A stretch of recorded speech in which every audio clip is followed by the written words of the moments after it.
Hello बच्चों, आज हम बात करने वाले हैं एक और प्रॉपर्टी के regarding which is related to triangle. So let's start. Suppose आपको कोई ट्रायंगल गिवन हो ए बी सी और आपने जो बेस बी सी है उसको एक्सटेंड किया है डी तक, और आपको ये कंडीशन गिवन है कि जो एंगल ए है, एंगल ए का आपने कोई बाइसेक्टर ड्रॉ किया है and which is meeting B C, which is meeting B C at E. ठीक है, आपने ये बाइसेक्टर ड्रॉ किया है और अगर आपने बाइसेक्टर ड्रॉ किया तो ये half would be equal to this half, तो ये हाफ बराबर हो जाएगी इस हाफ के।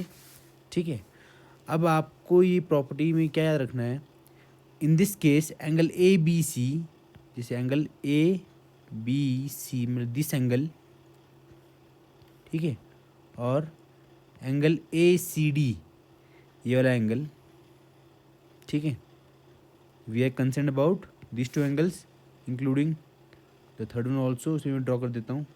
और angle A E C, angle A ई और ये सी, ठीक है, ये फर्स्ट मान लो, ये सेकंड मान लो, ये थर्ड मान लो। ठीक है,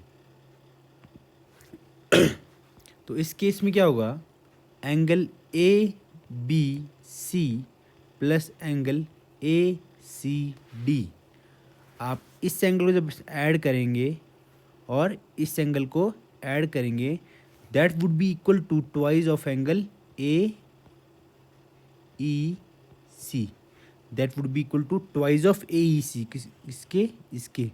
पर प्रॉपर्टी आपको याद रहनी चाहिए कि आपने ये जो लाइन ड्रॉ की है, ये वाली line, this line is the angle bisector of angle ए।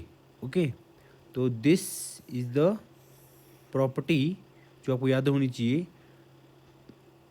इसे ऐसे भी लिख सकते हैं, angle 1 plus angle 2 is twice of angle 3। Okay, चलो इस पे बेस आपको मैं क्वेश्चन भी करवा देता हूँ। सपोज आपको कोई ट्रायंगल दे रखा है, ठीक है, आप प्रॉपर्टी देखते रहना, ये ए, ये बी और ये सी, ठीक है, और आपने एंगल ए का बाइसेक्टर ड्रॉ किया है that is meeting B C at E, और आपने बी सी को एक्सटेंड किया है, इस बी सी को एक्सटेंड किया है ई तक।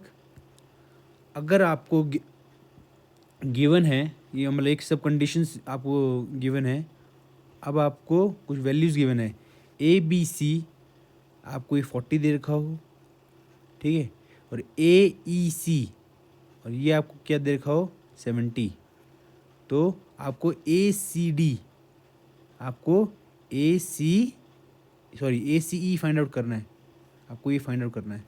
तो यूजिंग दिस प्रॉपर्टी आप इजीली फाइंड आउट कर सकते हैं, और अगर आपने फाइंड आउट कर लिया है तो आंसर आप कमेंट में पिन करें। Okay, thank you.